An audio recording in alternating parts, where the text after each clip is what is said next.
My name is Dr. Mark Bedell, Superintendent of Anne Arundel County Public Schools, and this is my story. Well, growing up as an underrepresented student in Rochester, New York, I've experienced a significant amount of trauma, neglect, and abuse growing up.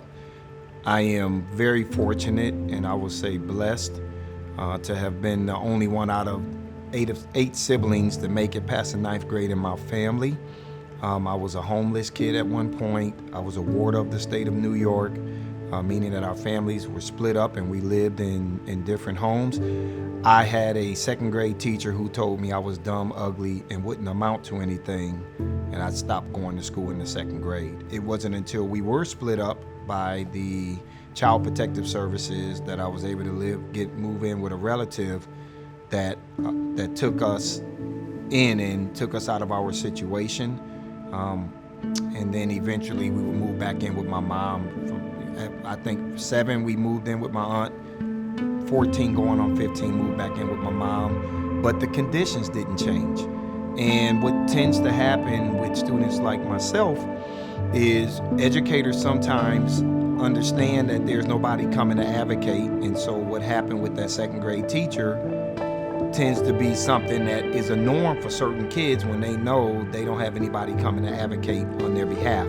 But I also had a homeroom teacher by the name of Mr. Barrett when I was in the 10th grade who opened my eyes up to the fact that I was academically talented and told me that I was academically talented and that I was throwing it all away and that I needed to talk to somebody. And I came back to him probably 2 weeks later and shared everything I was going through. And I would say probably halfway through my 10th grade year, I started making an honor roll, didn't look back from there, and I find myself now with a doctorate degree and serving as a superintendent, completing 7 years of tenure in that space.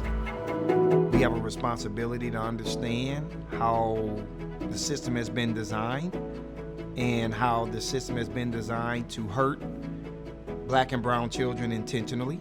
I call it the way that I see it. But we also have a responsibility to make sure that we are controlling for inequities that we have created internally. Another thing that we've done this school year in terms of looking at policy is we've said, how can we be a school district that becomes a barrier-free learning school district for our students? So recently we announced that we are going to provide AP testing for our students at no charge. In the past, we charged students to take their AP exams.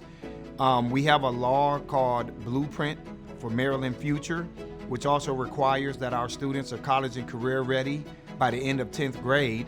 And what we want to be able to do is to make sure that all of our students have access to be able to take the certifications assessments, right? So just like you're here right now at our Career Technology Center, it costs money to take those certifications and get those endorsements.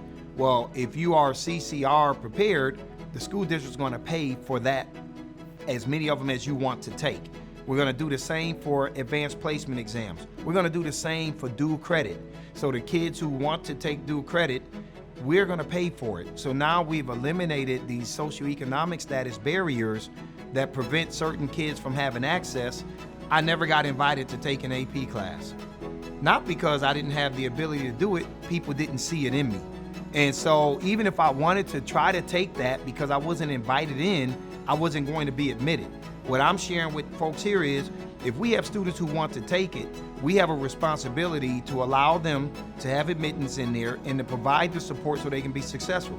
I care more about access than I do a kid scoring a 3, 4, or 5. The 3, 4, and 5s will come the more that kids have opportunities, and we have that recipe successfully done in Kansas City.